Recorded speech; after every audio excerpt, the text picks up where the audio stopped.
Hello and welcome everyone to our weekly session titled Latest in Bitcoin Tech, where we go through the Bitcoin Optech newsletter. And this week we will be discussing newsletter number 331, published on 29th of November 2024. That's barely a couple of days ago. As every week, we have a news section, and we have a monthly feature of the selected Q&A from Bitcoin Stack Exchange. That is what we'll be covering in this session. And then we have releases and release candidates as well. Having gone through the newsletter, I personally felt that the section of the newsletter that would excite all of us, or that would interest all of us, would be the Q&A from Bitcoin Stack Exchange, because it covers a vast variety of topics on different segments of Bitcoin. So that would interest us more. But we'll still go through the preface before we dig into the questions and the answers covered in the newsletter. This week's newsletter summarizes several recent discussions about a Lisp dialect for Bitcoin scripting and includes our regular sections with descriptions of popular questions and answers on the Bitcoin Stack Exchange, announcements of new releases and release candidates, and summaries of notable changes to popular Bitcoin infrastructure projects. So the news article, just to kind of give a recap, it talks about Lisp. Okay, Lisp is a programming language, and we know that the scripting language used in Bitcoin is known as script. The language in itself is known as script, and there are people who are proposing or parallelly working on incorporating another language for executing Bitcoin scripts that they believe add more functionality and are and is more flexible than Bitcoin's contemporary scripting language, and that language is Lisp. And somebody who has been working on it is Anthony Towns. We've covered the gist of this previously as well. Like, it was covered in one of the preceding newsletters as well, where we went through how this programming language is deployed in another cryptocurrency or an altcoin, which is known as Chia, and how there are some developers that propose that this programming language should be or can be incorporated into Bitcoin as an upgrade over its contemporary scripting language. So this article probably covers the development or the progress that has been made on this path since the previous time this topic was covered in the newsletter. But I think what will interest our the attendees and myself as well would be the Q&A from Bitcoin Stack Exchange, because of time constraints, we won't be able to cover the entire newsletter. So let's try and cover the section that might interest us the more, and that might help us get the most out of the newsletter. Okay, so this week we have 1, 2, 3, 4, 5, 6, 7, 8, 9 questions. Let's see how many of them we can cover. All right, starting with this one. Why do standardness rules limit transaction weight? Merge provides arguments for and against Bitcoin Core's standardness weight limits and outlines how economic demand for larger transactions could erode the effectiveness of the policy.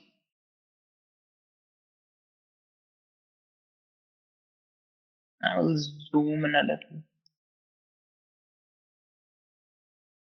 Okay, so why do standardness rules limit transaction weight? Okay, so in Bitcoin we have two types of rules. One are the consensus rules, and other standardness rules. So consensus rules are common to all the peers that are participating in the network and all the clients that are participating in the network.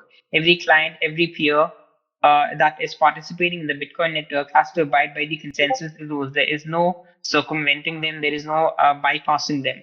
Then there are a set of rules which are more flexible and which are arbitrary, which are known as standardist rules. Now, these standardist rules might differ from one client to the other, from one participant to the other. These standardist rules are basically the default policies that the clients adhere to, and it's also possible for any person, any peer on the network to amend their standardist rules in accordance with their convenience. The purpose of these standardist rules is to maintain uniformity across the network to the extent that is possible.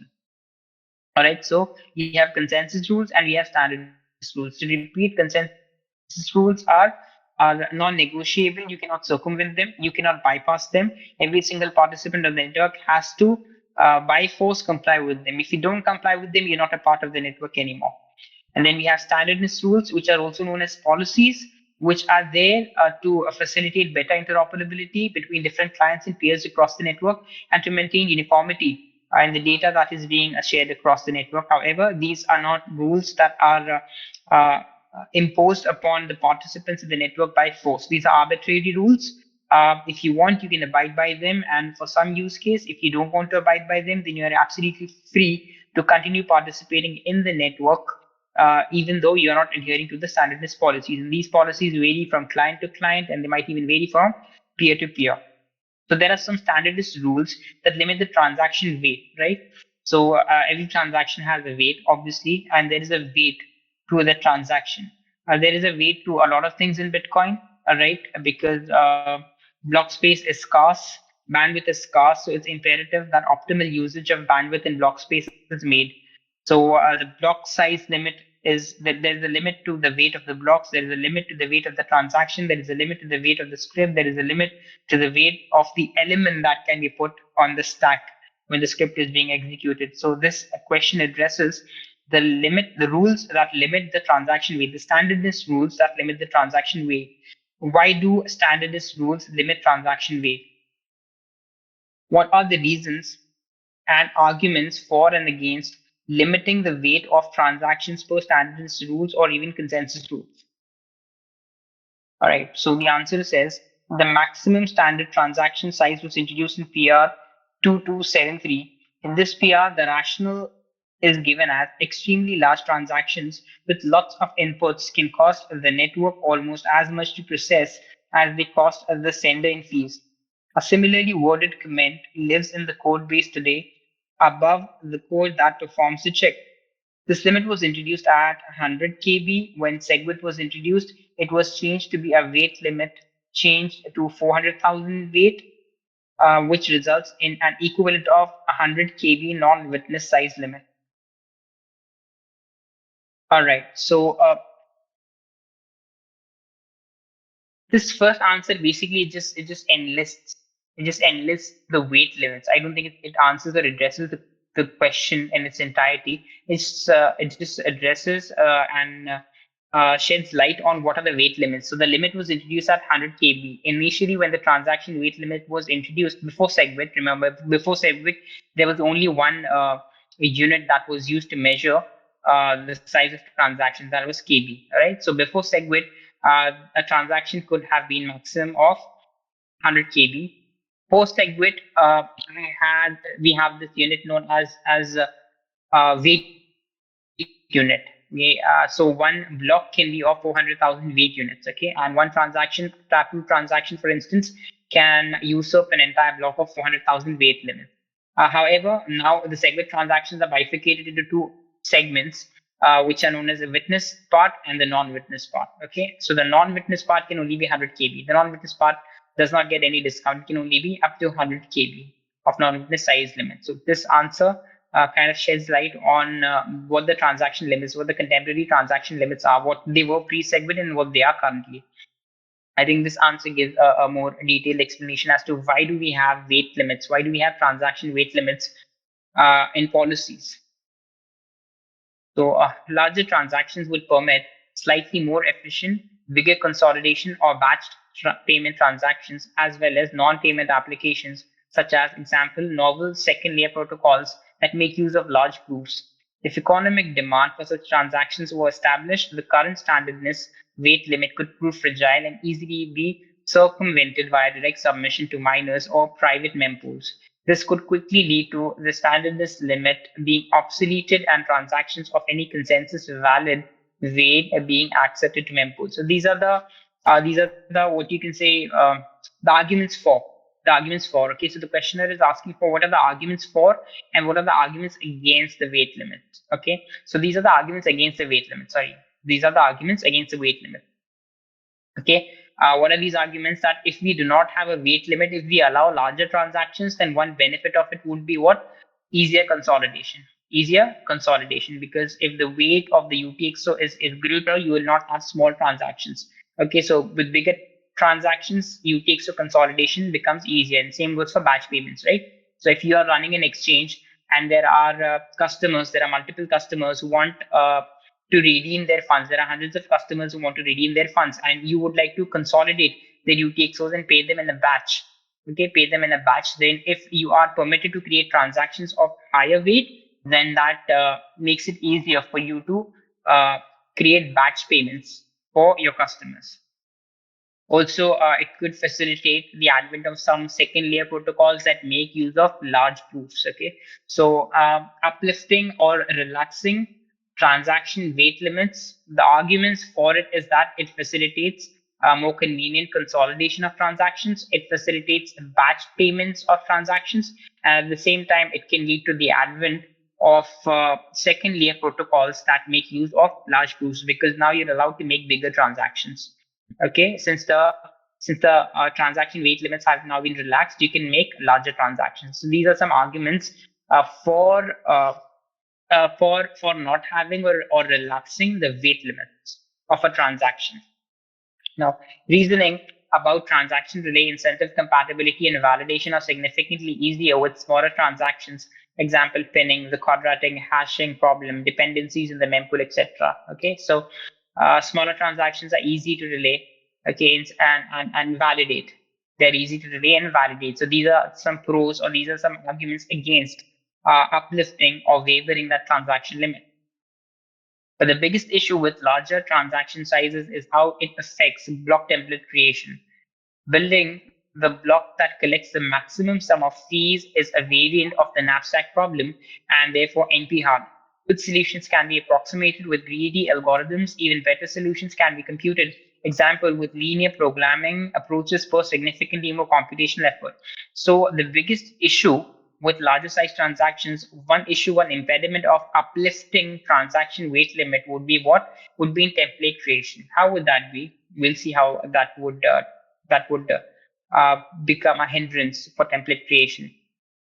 A greedy approach can provide an optimal solution up to the point where the tail end of the block is reached. Once some selection options no longer fit into the block, the available selection option begin to depend on prior choices, and finding selections that significantly increase the block may require traverses an exponentially growing count of combinations. As the block subsidy is exponentially shrinking, block rewards are expected to be increasingly dominated by fees as time passes. As long as most transactions are significantly smaller than the block space limit, greedy approaches will be able to produce sufficiently close to optimal solutions for miners to not gain a significant advantage by throwing more computing power at finding better block templates. If investing more computing power results in drastically higher block rewards, mining operations will have yet another efficiency of scale that makes mining less fair for small miners. Last transactions significantly increase the portion of the block that can no longer be populated close to optimally with a greedy approach, and therefore represent mining centralization pressure. It would also incentivize the emergence of centralized block template creators undermining censorship resistance. So one impediment or one hindrance that larger transactions could cause is that uh, if we talk about, there are different algorithms, right? If we talk about Bitcoin Core, it deploys multiple different algorithms for coin selection. One of which is known as knapsack. Now, what does knapsack does? Knapsack creates transactions that have minimal amount of change. Okay, so it looks for, if you want to make a payment of 1 BTC, knapsack algorithm will try and find a UTXO that matches the amount of output plus fee. Okay, so it will try and find a coin, an unspent transaction output in your wallet that is equal to the amount that you want to pay to the receiver, or it will try and at least minimize the amount of change. Okay, it will try and keep the coin that it selects as close to the output amount plus the fee to reduce changes, right? What happens is that if you are allowing creation of transactions that are very hefty in size, uh, there might be a possibility that your block template will have vacant space. Your block template will have vacant space, right? So if you want to fill a Bitcoin block with transactions, right? So you put, let's say that you can put X amount of weight, X amount of transactions. Okay, let's say X is the weight. So X weight of transactions in a block. Okay, let's say a Bitcoin block can contain x weight of transactions. Now, let's say that you have two transactions of 0.4x. Okay, so now your block is 80% full. You have only 20% remaining. There might be a possibility if creating a large transaction becomes a norm, you might not have any transactions in your mempool that can fill the block, right? You do not have any transactions that are so small that they can fill 20% of your block. And that is why what will happen is that this will lead to inefficient template creation. Your block will not be completely full, right? So if you have transactions that are small in size, it's possible that you keep on filling your block with those small transactions till your block is 100% full. But if you have gigantic and hefty transactions and you keep filling your block with those transactions, there will come a time where there is vacant space in your block and the transactions or the UTXOs available in your mempool are so big that they cannot fit into the remaining space, right? Like I gave an example. If you have three UTXOs, let's say in your mempool of 0.4x weight, okay, you put the first UTXO, now you have 0.6x remaining. You put the second UTXO, now you have 0.2x remaining, but you have only one UTXO remaining, which is of 0.4x size. So you cannot include that UTXO in your block. So what will happen is that 20% of your block will remain vacant.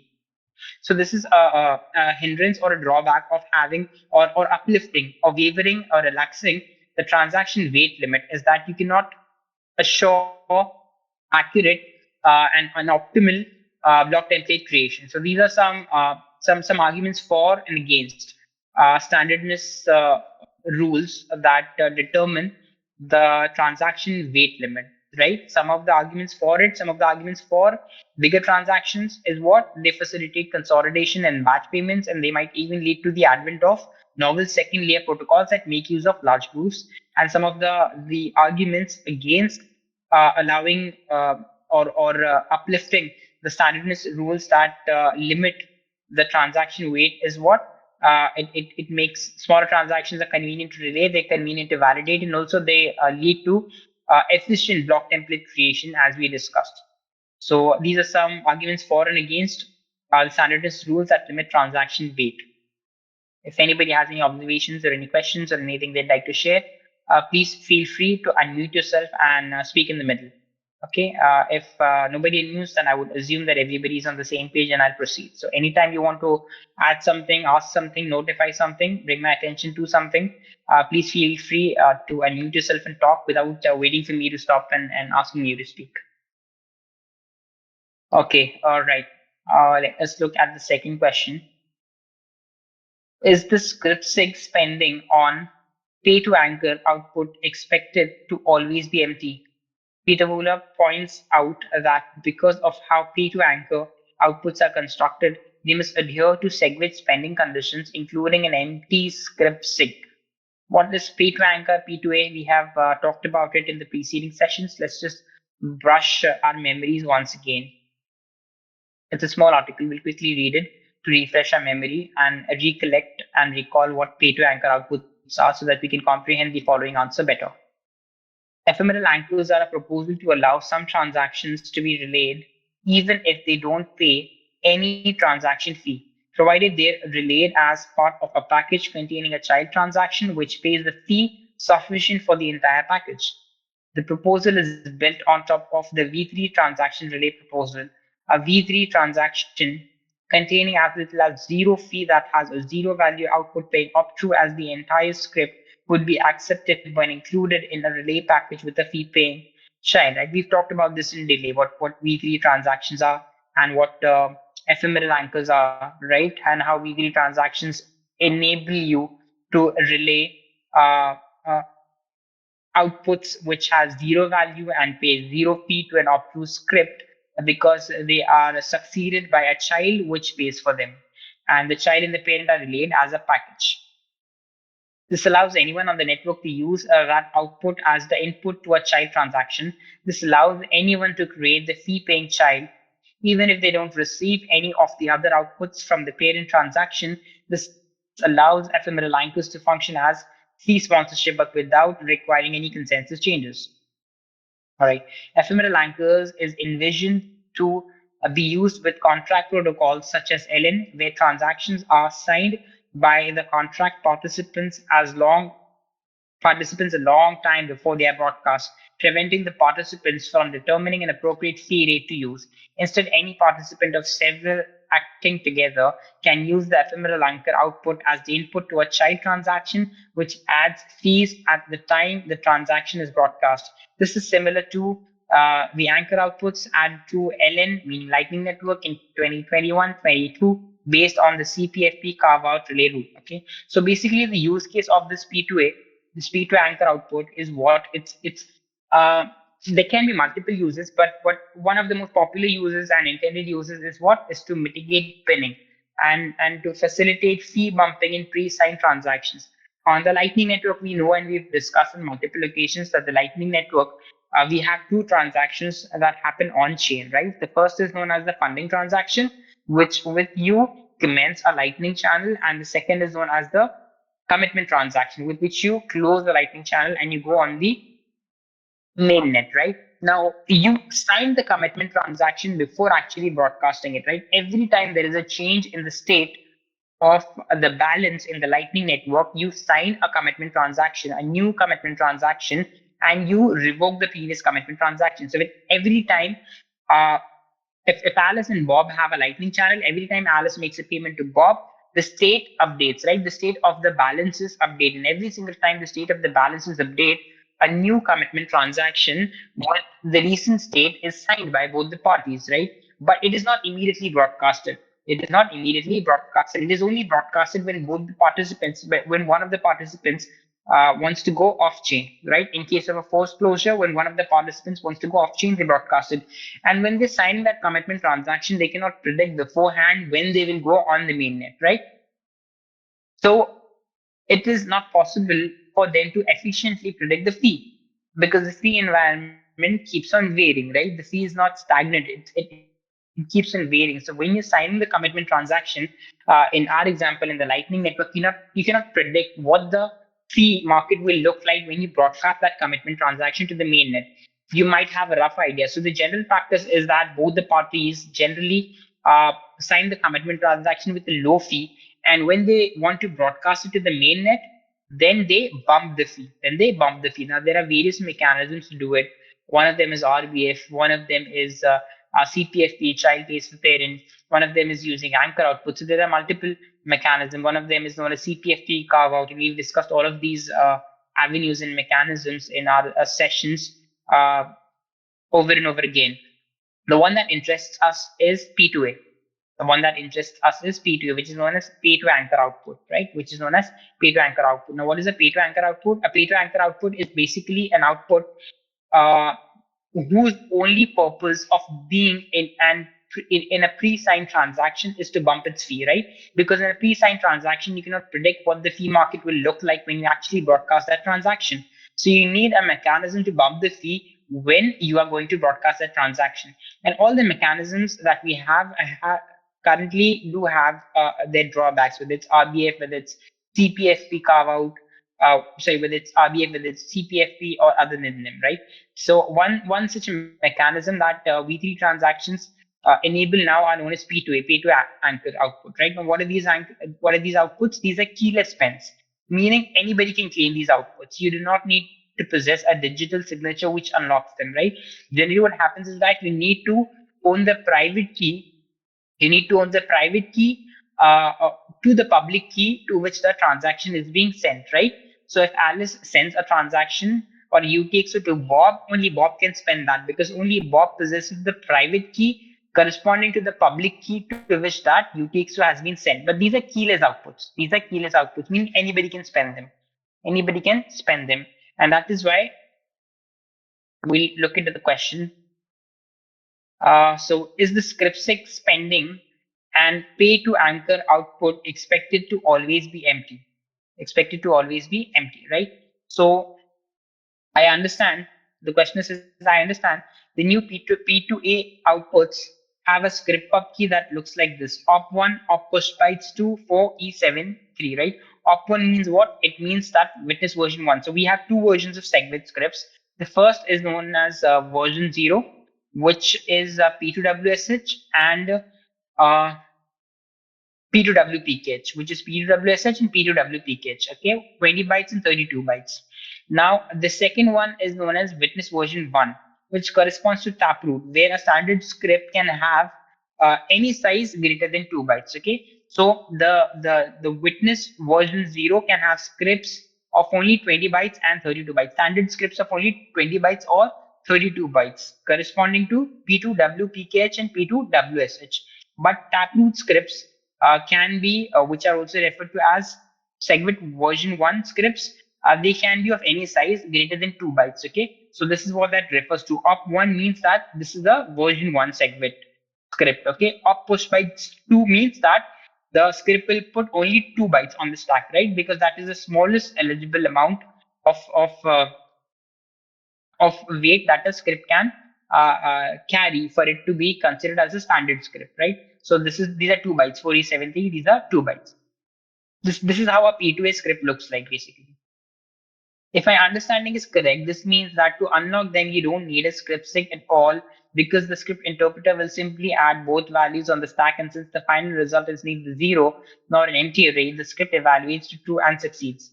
Okay, so one thing is that in a SegWit transaction, your scriptSig is empty, right?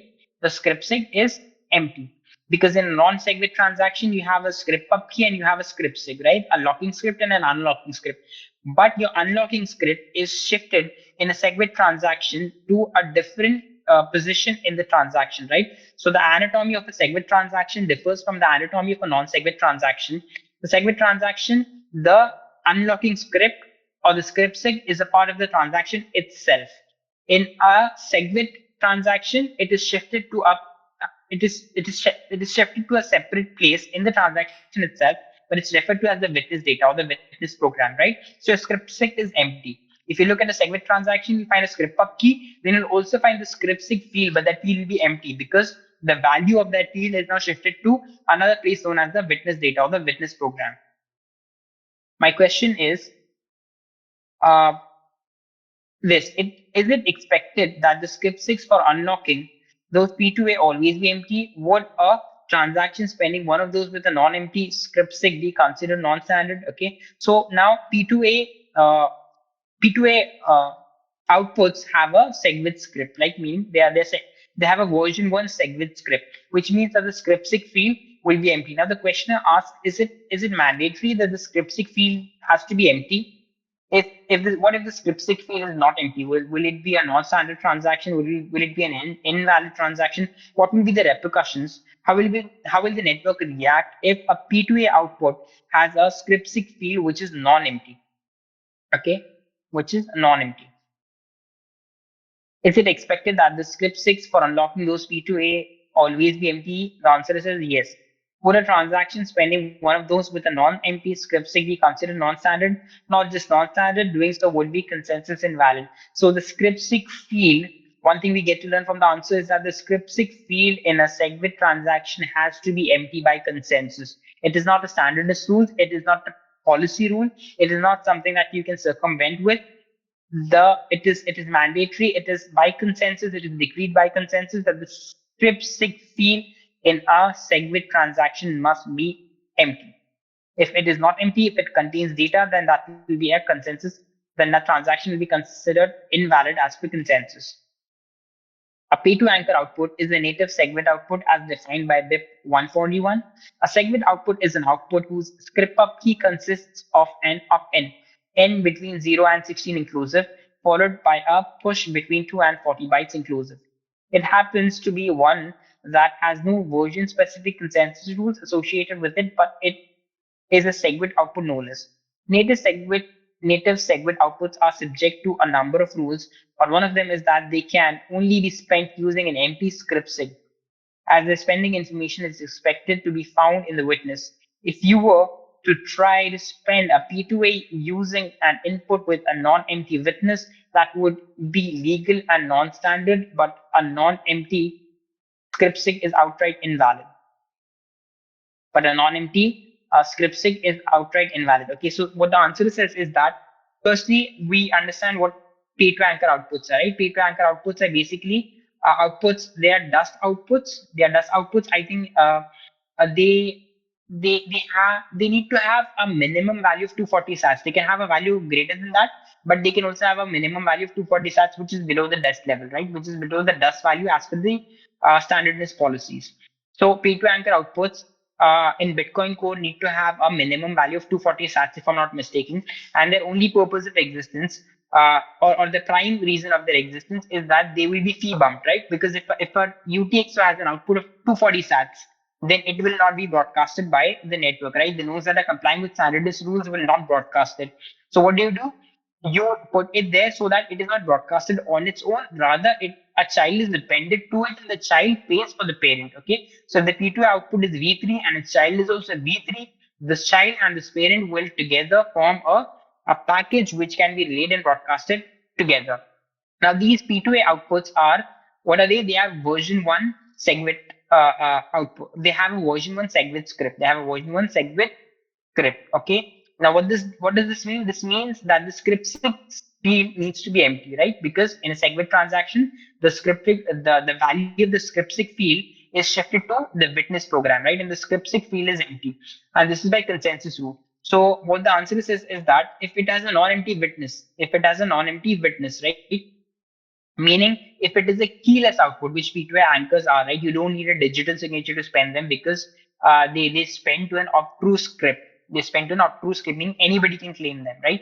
So, in case of a P2A transaction which has a version 1 SegWit script, if the witness data is non-empty, then that would be a legal, but a non-standard a transaction. But however, the script sig needs to be non-empty by consensus. The script sig needs to be non-empty by consensus, right? So that is what the question was. Is the script sig spending and pay to anchor output expected to always be empty? Yes, it is expected to always be empty. And if it is not empty, it will be considered as an invalid transaction by consensus. Right. So, hope I covered that question, or we covered that question in detail. Let's move on to the next one. What happens to the unused P2A outputs? Instagib notes that unused P2A outputs will eventually be swept when the block inclusion fee rate drops low enough to make a sweep worth it, removing them from the UTXO set.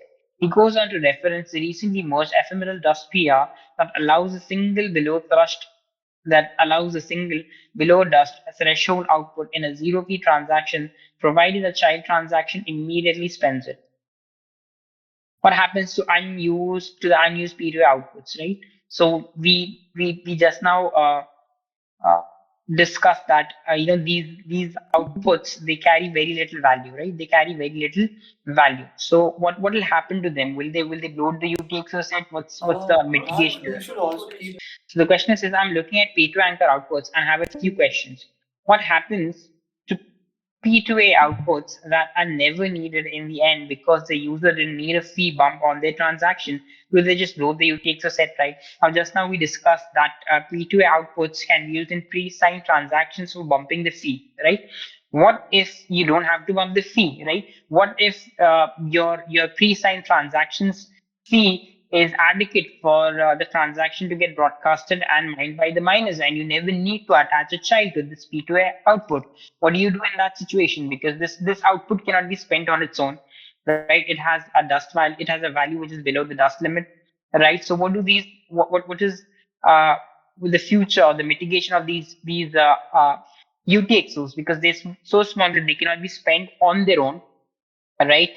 Um, will they just be languishing in the UTXO set and load the UTXO set? The second part of the question is, I had heard that those would carry zero value, but in fact, all of them do. Is this related to the fact that usually I think all outputs need to be above dust value for transactions to be propagated? If so, how is that reconciled with the idea of having zero value outputs? Or am I just wrong about that and they've changed to be a minimum of the dust value? Okay. So the first part of the question, what happens to P2A outputs that are never needed in the end because the user didn't need a fee bump on their transaction? Do they just load the UTXO set? The answer is, since these outputs require no witness data to be spent, presumably they will be swept once the amount of satoshis in the output is worth sweeping, right? We just now discovered that P2A outputs are keyless spends, right? You don't need a valid digital signature to spend them. Anybody can claim them. They pay to a hot proof script. They are keyless outputs. So the answer is says presumably they will be swept once the amount of satoshis in the input is worth sweeping, right? Anybody can sweep them, right? Anybody can sweep them. Anybody can spend them. The minimum amount of satoshis for P2A outputs as of Bitcoin Core is 240 satoshis, but they can also be any other larger value. This means if the going fee rate for block inclusion drops low enough to make a sweep worth it, miners are incentivized to sweep it, right? So the minimum value that a P2A output currently in Bitcoin Core must have is 240 satoshis, which is below the dust value, right? Which means that if such a transaction is relayed across the network on its own, it will not be relayed. However, if uh, if they have at least 240 satoshis of value and the fee market is feasible as per some calculation, I think if the fee is below 5.8 sats per virtual byte, it is economically feasible to sweep such transactions. What do you mean by sweeping such transactions? Miners will claim them, right? Because they're keyless outputs. You don't need a digital signature to spend them.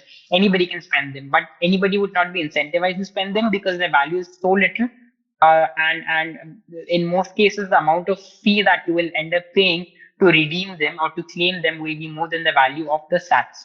But the miners can claim them because the miners don't have to broadcast it across the networks. The miners don't have to worry about the standardness rules, right? The miners don't have to broadcast those transactions across the network. The miners can just put those transactions in their own mempool and mine it without having to broadcast those unconfirmed transactions across the network.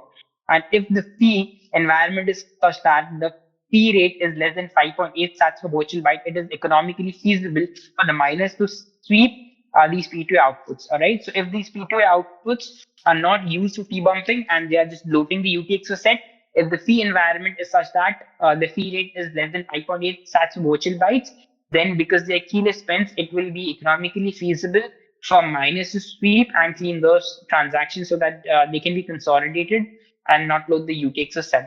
That's what the answer is this.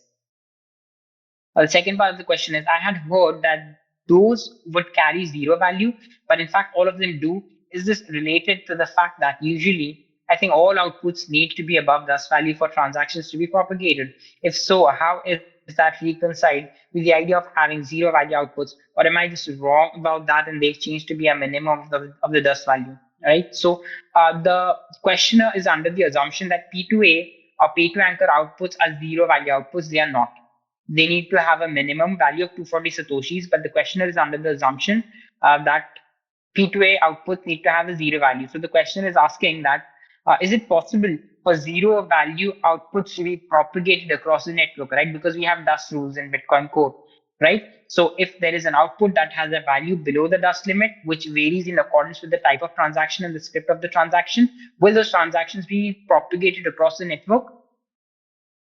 So that is what the question is. If they are zero value, will they be propagated across the network? And how are transactions that have a zero value propagated across the network if they are at all? So the answer is yes.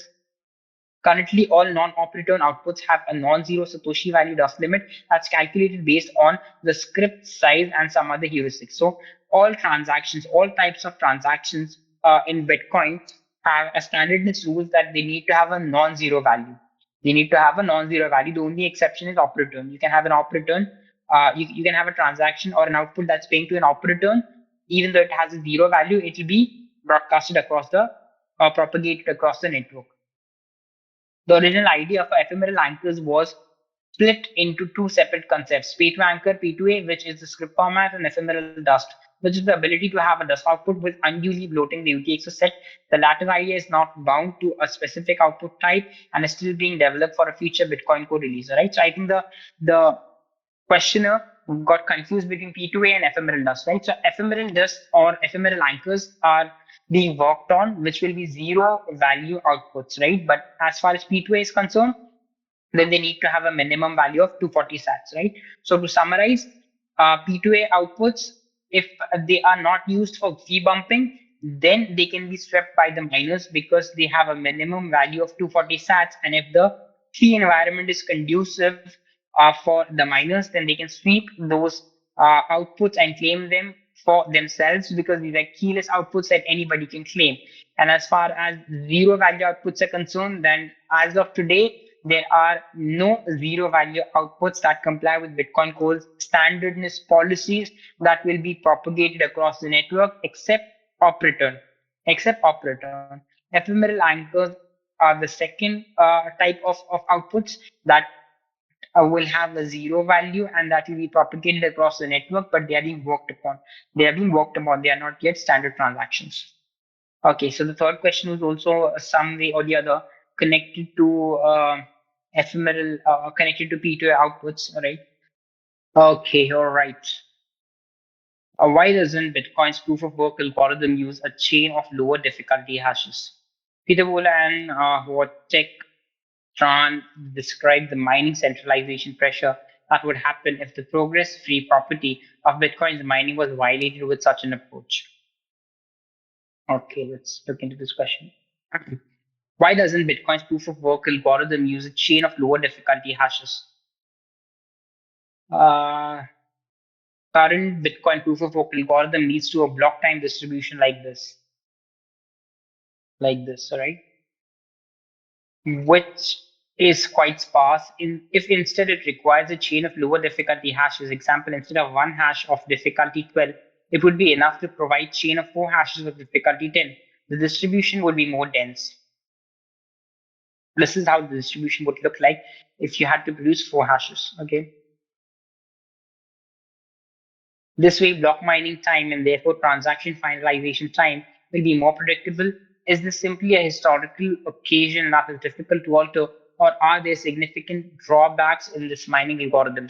So, what the questioner says is that currently we need just one valid hash that finds the correct nonce to mine a block, right? What are miners doing? Miners are just hashing, right? Miners are just hashing to find the correct nonce, and you have to find the correct nonce just once for a block. Okay, if any miners that are hashing a candidate block find one valid nonce, that's it. One valid nonce, that's it. Okay, now this nonce has a very high difficulty because the competition is very high, right? And the greater is the competition, the higher is the difficulty. Now, what the questioner proposes is that instead of having one hash of high difficulty, why do we not do it so that to mine a block, you need to produce four valid hashes or four valid nonces, all right? So reduce the difficulty, and instead of making it such that you need to find one valid hash for one block, let's reduce the difficulty of finding hashes, and the miner should find four hashes to find a block, right? So right now what happens is that the moment you find the first valid hash, meaning the first nonce, you mine the block. Okay, so the suggestion is to reduce the difficulty so that finding a nonce becomes relatively easier, and let a miner find four nonces, nonces for the same candidate block. If a miner can find four nonces, then we consider that the block is mined. Then we consider that the block is mined. So reduce the difficulty and increase the number of hashes, right? Instead of having a difficulty X and you having to find one valid nonce at difficulty X, let's reduce the difficulty to, let's say, 0.25x, and the miner has to now find four hashes. Okay, and the example is given here. Instead of one hash of difficulty 12, it would be enough to provide a chain of four hashes of difficulty 10. All right, these are arbitrary numbers. The ones that I threw are also arbitrary numbers. Don't take the numbers that seriously. The point being, reduce the difficulty and increase the number of nonces per block. All right. The answer is that would violate the progress-free property of mining, which is very desirable. What's the progress-free property? The progress-free property means that one hash is completely independent of the other hash. One hash is completely independent of the other hash. Okay, meaning you don't build on top of it, right? It's a scholastic process. So if you find like one hash, the probability of you finding a block with the next hash is completely independent to the probability of you of your previous hash. Okay, so it's not a continuous process. Your previous hash has nothing to do with your current hash. Your current hash is absolutely independent to your previous hash, right? What this will do is that this will break that progress-free property, right? Because the miner who finds the first hash, now he has to find only three more hashes to mine a block, whereas the other miners still have to find four hashes. And if a miner finds two hashes, then now he has to find only two more hashes, whereas the other miners need to find four hashes. So your previous hash, or a previous performance in the candidate block will now influence your probability of finding the block or mining the block, right? Which is not desirable because Bitcoin mining is a process that is governed by Poisson ratio, and it is a scholastic process, meaning like it is independent of what precedes and it is independent of what follows, right? So that property which is very desirable, it will be Bitcoin mining will be deprived of it, and this leads to centralization. We might not have the time to get into how exactly it leads to centralization, but it does lead to centralization, right? Because when you're hashing, it should be a level playing field, right? It should be a level playing field. The probability of a small miner finding a hash should be the same as the probability of a larger miner, right? Now, what happens is that if larger miner gets a lead, if the larger miner, for instance, find two hashes, then it becomes almost impossible for the smaller miners to compete with them, right? And then this slowly and gradually leads to mining centralization. If miners have to construct multiple proof of works per block, that means they accumulate points, and the first one to reach enough points wins the block. In the extreme, with a long enough chain, this will imply that the fastest miner always wins, which is very anti-competitive. Even with just a few proof of works per block, there is a strong benefit to large miners. In contrast, a single proof of work per block functions as a lottery, and miner win probabilities scale proportional to hash rate and thus to investment. Okay, so that is what the answer says, is that, and this will give an unfair advantage to larger miners, right? Because uh, if you have to find this one hash to mine a block, it's possible that the smaller miners might be able to compete with the larger miners, right? And the smaller miners might find that valid nonce, and the larger miners might miss it, right? But to if you want to set a race where you keep on gathering points, right? So if you find four hashes, four valid nonces, then you mine a block. Then the probability of a small miner finding one, two, three, four, all four nonces before a large miner finds very difficult, right? Probability of the smaller miner finding this one valid nonce before that of a larger miner finding a one valid nonce is relatively higher, but the probability of a small miner finding one, two, three, four, all four nonces before the larger miner finds four nonces is very difficult. And that is why, this proposal, what it will do is that A, it robs Bitcoin mining of its progress fee property. B, it gives an undue and unfair advantage to larger miners, thereby further centralizing Bitcoin mining. So this is the answer. Second one is a bit more detailed. Maybe if you all find time, you all can go through it because we are already at 8:56. So, but we completed and covered this answer comprehensively as well. We've got, let's say, 10 more minutes. Uh, let's go to the next one. Clarification on false value in script.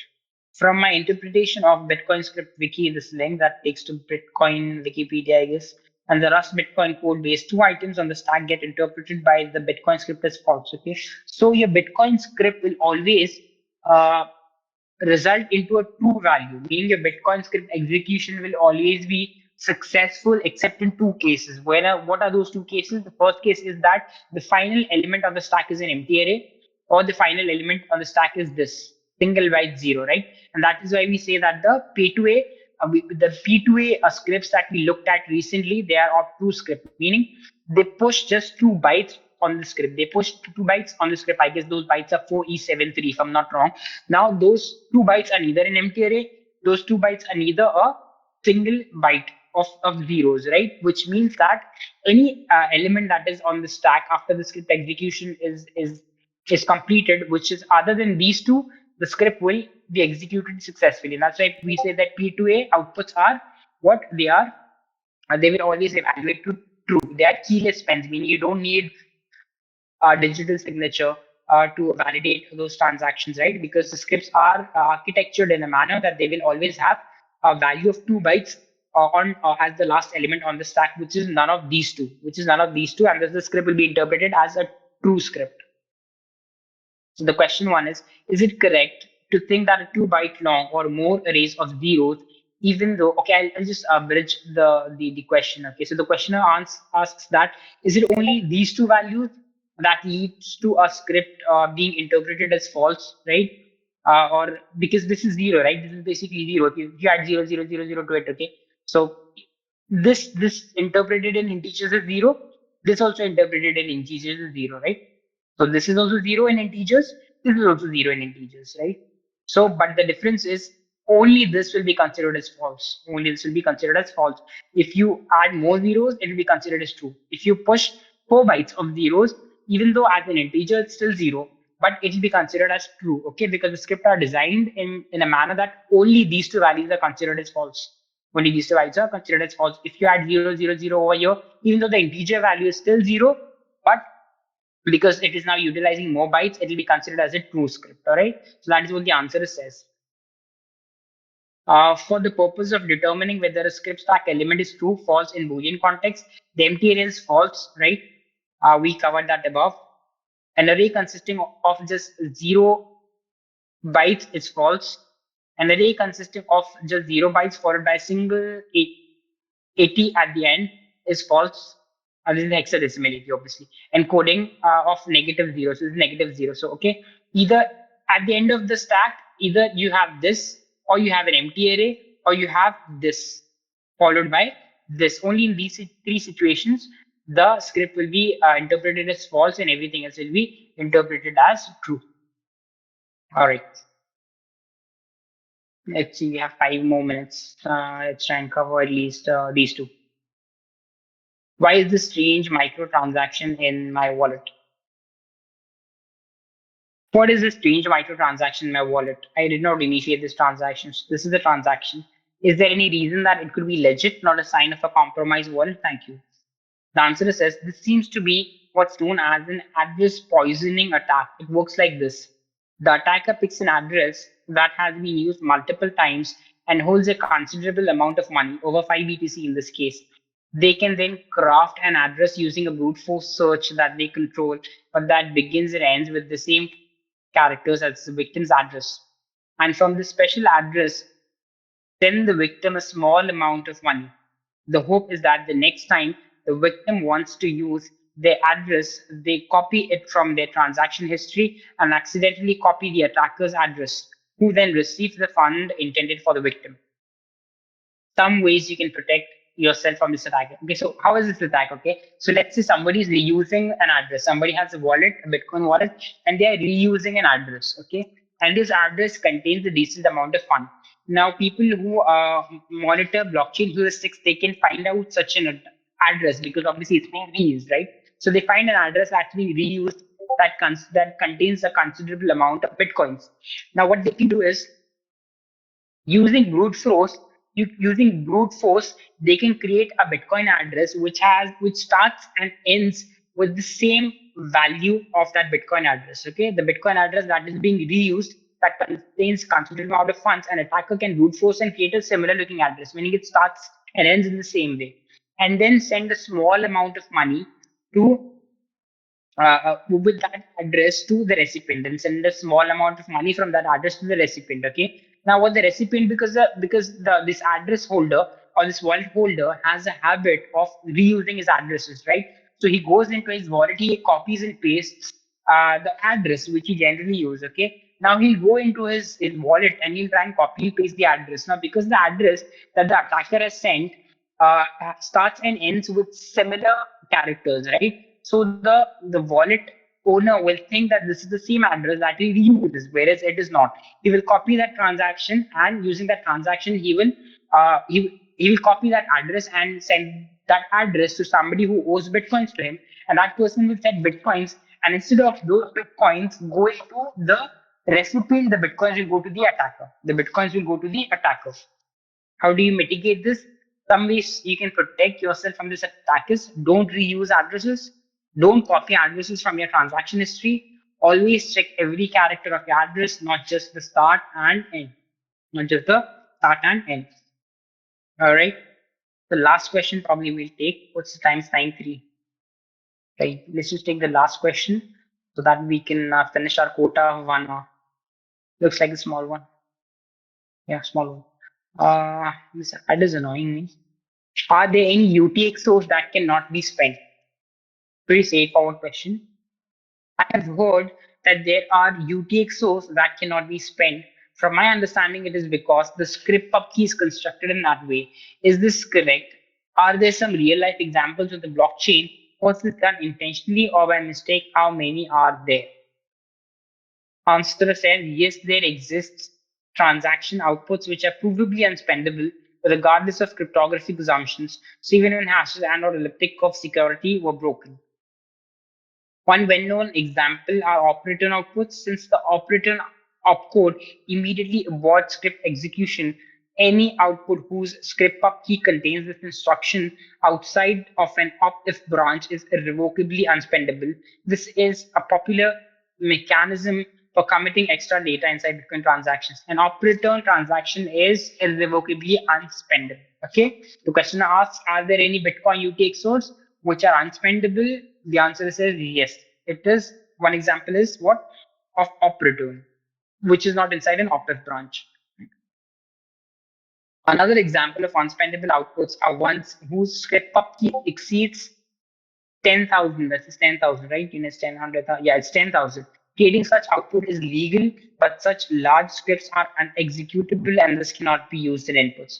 Whether you consider these outputs to be UTXOs is a matter of perspective. However, Bitcoin Core, for example, detects certain classes of outputs are provably unspendable. Those whose first byte is op return and those with a script pub key longer than 10,000 bytes and does not even insert them into its database of unspent outputs as a database size optimization. The outcome of this is that attempts to spend them will fail due to UTXO does not count rather than invalid script, but the block or transaction it occurs in is invalid in either way. So two UTXOs that the answer sites are A, operator, they are irrevocably unspendable. B, UTXOs that have a script pub key that is larger in size than 10,000 bytes. These two UTXOs are irrevocably unspendable. That is all that we had to cover in this week's newsletter. We talked about standardness rules, limiting transaction weight. We talked about P2A outputs and how whether having a scriptSig is mandatory or not mandatory. What would be the use case of unused P2A outputs? We talked about how Bitcoin's proof of work algorithm is a progress-free mechanism and how it I mean adding a pro progress mechanism to it will lead to mine centralization. We talked about when and in what scenarios a Bitcoin script evaluates to false, and talked about a certain attack which is known as address poisoning attack in Bitcoin, and we discussed what are the types of UTXOs that are unspendable. That is all that I had to share from my end. I will stop sharing my screen now. If any of you have any thoughts, any comments, any questions, please feel free to unmute yourself and talk. There is something here. What is this blue thing? Okay. Cool. And if nothing, then that's it from my end. Thanks a lot for showing up.